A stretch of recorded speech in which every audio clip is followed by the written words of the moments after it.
Toastmaster, fellow Toastmasters. My name is Elisa, and I would like to ask you a question before I start.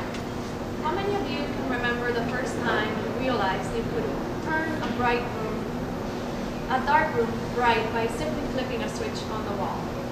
And how many of you can remember the first time you saw images appear on a TV screen and you watched a movie or a cartoon? Or you saw cars running on the street, or you sat in a restaurant and food was brought to you by a stranger.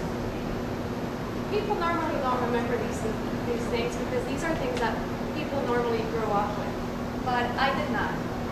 I was born and raised far away from civilization in the jungle in Bolivia. My parents, two Americans who met in California in the late 1960s, decided that they wanted to live a self-sustaining life where they could grow their own food and build their own shelter and raise their children without any influence from society. Decided that they wanted to travel through South America, and they did. They packed all their things and they went traveling through South America for a few years. Eventually, they met other people who shared the same dream and people who joined them. And they found a perfect place in Bolivia where I was born. Getting there wasn't really easy for them. They had to, from the city, they had to ride a truck through the Andes Mountains, very dangerous mountains. And finally they got to this little village with about 100 people. And they decided that that was too crowded for them. When they said that they wanted to live far away from society, they really meant it.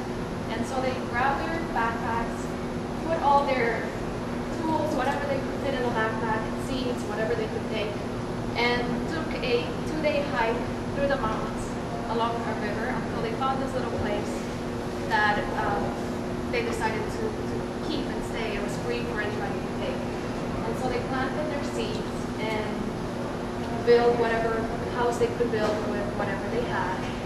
And 2 years later, after all the work was done, I was born. And we had rice, corn, vegetables, fruit trees, everything we needed. We didn't depend on money or anything like that. We didn't have electricity or TVs, refrigerators, or anything that would require electricity. But we didn't really need anything else. We had everything we needed. Whatever food we ate was food grown by us. The people I knew was only the people that I grew up with. And the toys we played with were toys made by us. Eventually, every now and then, somebody would walk by our place and stay, maybe once or twice a year. So we were very isolated. But eventually, when they came, it was very exciting, especially for the children, because we knew that they would bring toys or candy or something that we've never seen. So it was very exciting for us. And eventually, my parents didn't get along as well as many families, it happens. And I talked to my mom. I remember I was about 8 years old, and I said, "Mom, I think I want to go to school and I want to go to the city." My oldest brothers and sisters were already in the city. They had already left, and I knew that there was something more out there, and I wanted to explore and see what it was. And so my mom decided that it was a good idea to leave and take us to the city. So we did, and that was the first time I took that 2-day hike through the mountains, and I was only 8 years old, and it was the hardest thing anybody could do at that age.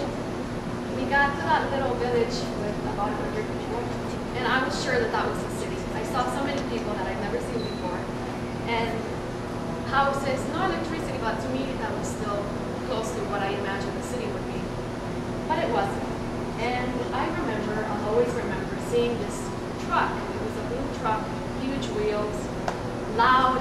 I was so terrified, but I knew I had to get on it to get to the city. So we got in the truck, and overnight, it was an overnight ride. And eventually at around 4 in the morning, my mom woke me up and said, "Well, look, there's the city lights in front of you." And it was up in the mountains, so I looked down at the city and just saw these bright lights that I never imagined I would ever see. And that was the city for the first time for me. And I realized at that time that my life would change, everything would be different from then on.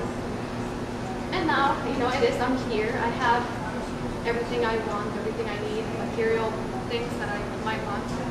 But in my heart, I always know that I'll always have that in me, that I want to go back to a place where I can be self-sufficient and not depend on money, not making money my most important thing in my life, because that's how I grew up, and that's natural for me. And that's my speech. Thank you.